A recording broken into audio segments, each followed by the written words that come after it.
En este video revisaremos el método de variación de parámetros. Este método podemos utilizarlo para resolver ecuaciones de segundo grado en adelante. En este video específicamente lo utilizaremos para resolver una ecuación diferencial de segundo grado, pero primero explicaremos cómo se llega a este método. Lo primero que debemos hacer es tomar en cuenta una ecuación diferencial con la siguiente forma. La segunda derivada de y respecto de x dos veces más p que multiplica a la primera derivada de y con respecto de x más q de y, donde p y q podrían ser constantes. Todo esto igualado a otra función cualquiera que depende de la variable x, ya sea algebraica, exponencial, logarítmica, etc. También debemos tomar en cuenta el conjunto fundamental de soluciones que escribiremos como phi igual a phi1 que depende de x, phi2 que también dependerá de x. Ahora debemos considerar una ecuación diferencial homogénea asociada que debe cumplir que si a cada una de estas phi1 y phi2 que dependen de x le sacamos su primera y su segunda derivada respectivamente y las sustituimos por separado en la ecuación diferencial, ambas deben ser soluciones de la misma. El paso siguiente es construir la solución homogénea, que será igual a multiplicar una constante C1 y C2 por las phi1 y phi2 que teníamos previamente. Ya que tenemos nuestra solución homogénea, podemos construir la solución complementaria, la cual tendrá la siguiente estructura. Y que es nuestra solución complementaria será igual a U1 por phi1, que sabemos que depende de x, y U2 por phi2. De esta solución complementaria obtendremos la primera y segunda derivada, con lo que tenemos que, por la regla de la derivada de un producto, y' será igual a U1' por phi1 más U1 por phi1' más U2' por phi2 más U2 por phi2'.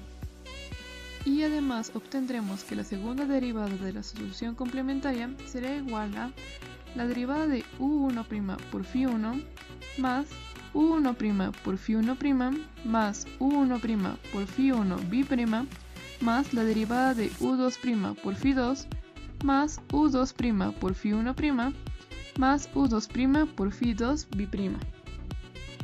Tal como habíamos hecho anteriormente, sustituiremos todas estas derivadas en nuestra ecuación original, que es la que se muestra en la parte superior de la pantalla, y al final obtendremos el resultado que se muestra en la parte inferior de la pantalla, ya multiplicado con las variables p y q que habíamos mencionado al principio, y todo esto igualado a una función que dependerá de x.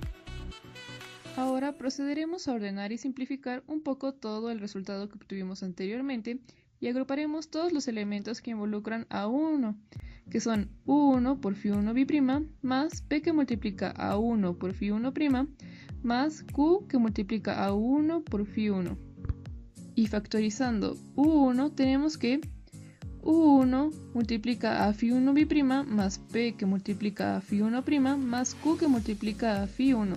Todo esto lo vamos a igualar a 0. Ahora también agruparemos todos los elementos en donde está involucrada la variable U2, que son U2 que multiplica a phi2' más p que multiplica a U2 por phi2' más q que multiplica a U2 por phi2, y factorizaremos U2. Obtendremos que U2 multiplica a phi2' más p por phi2' más q por phi2, y al igual que lo hicimos anteriormente, todo esto será igualado a 0. De la agrupación de elementos que acabamos de realizar, podemos observar que se cumplen las condiciones generadas en base al conjunto fundamental de soluciones. Phi1' más p por phi1' más q por phi será igual a 0, y phi2' más p por phi2' más q por phi2 será también igual a 0, por lo que no los consideraremos para la solución complementaria.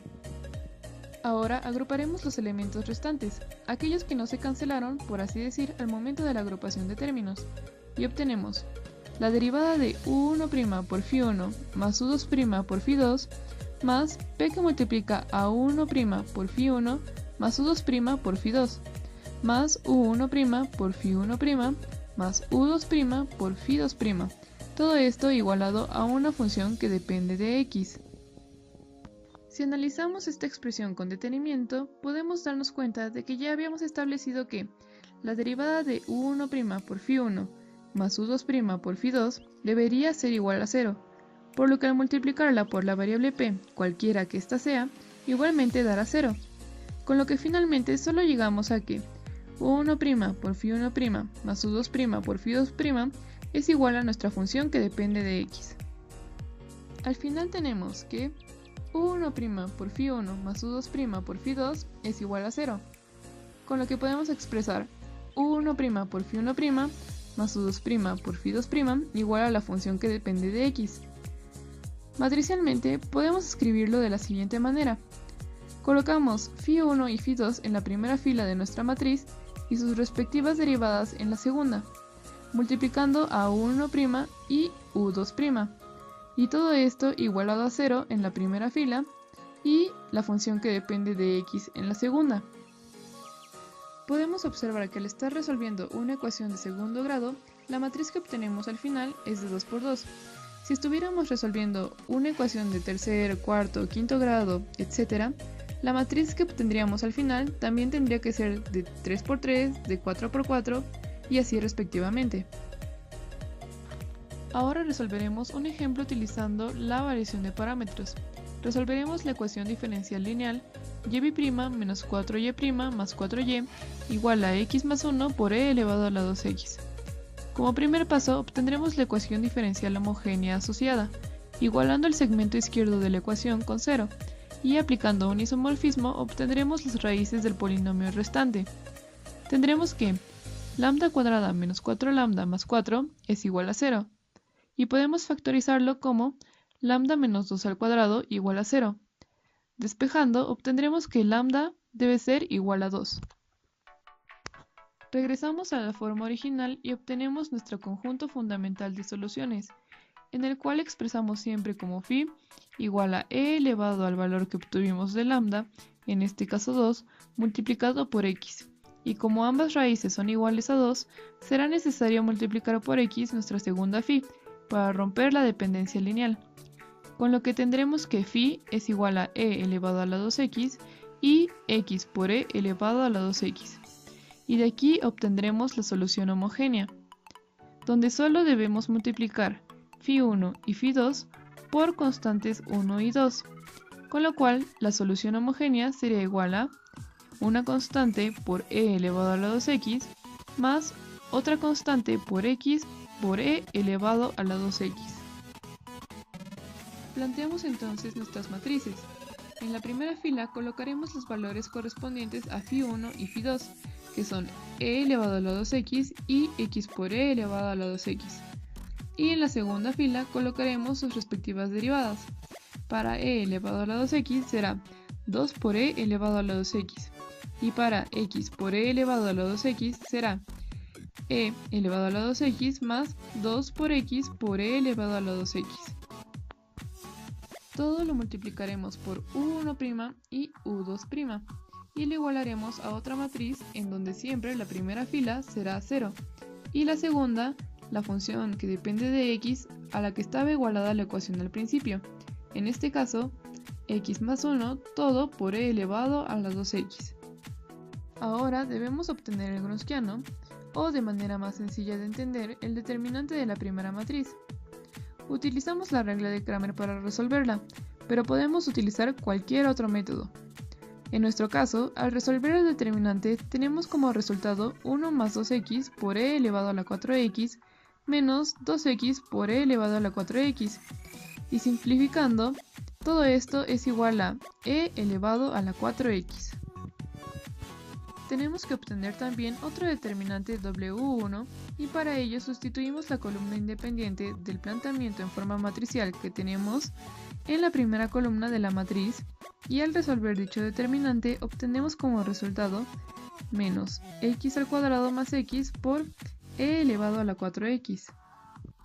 Asimismo, obtenemos un último determinante al que denominaremos W2. Pero ahora la columna independiente será sustituida en lugar de la segunda columna de nuestra matriz de 2×2. Finalmente, resolviendo el determinante, obtenemos que W2 es igual a x más 1 por e elevado a la 4x. Utilizaremos todos estos resultados para conocer los valores de u1' y u2'. U1' que se define como el cociente de W1 sobre el Wronskiano es igual a menos x al cuadrado más x por e elevado a la 4x sobre e a la 4x. Simplificando, obtenemos que esto es igual a menos x al cuadrado menos x. Y U2', definido como el cociente de W2 sobre el Wronskiano, es igual a x más 1 por e elevado a la 4x sobre e elevado a la 4x. Y simplificando, obtendremos x más 1. Como nosotros deseamos conocer los valores de U1 y U2, integraremos los resultados obtenidos anteriormente.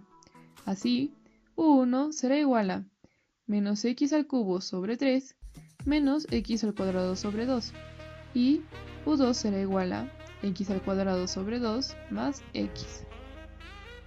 Ya que conocemos U1 y U2, podemos obtener la solución complementaria, que sería igual a menos x al cubo sobre 3 menos x al cuadrado sobre 2 por e elevado a la 2x más x al cuadrado sobre 2 más x por e elevado a la 2x.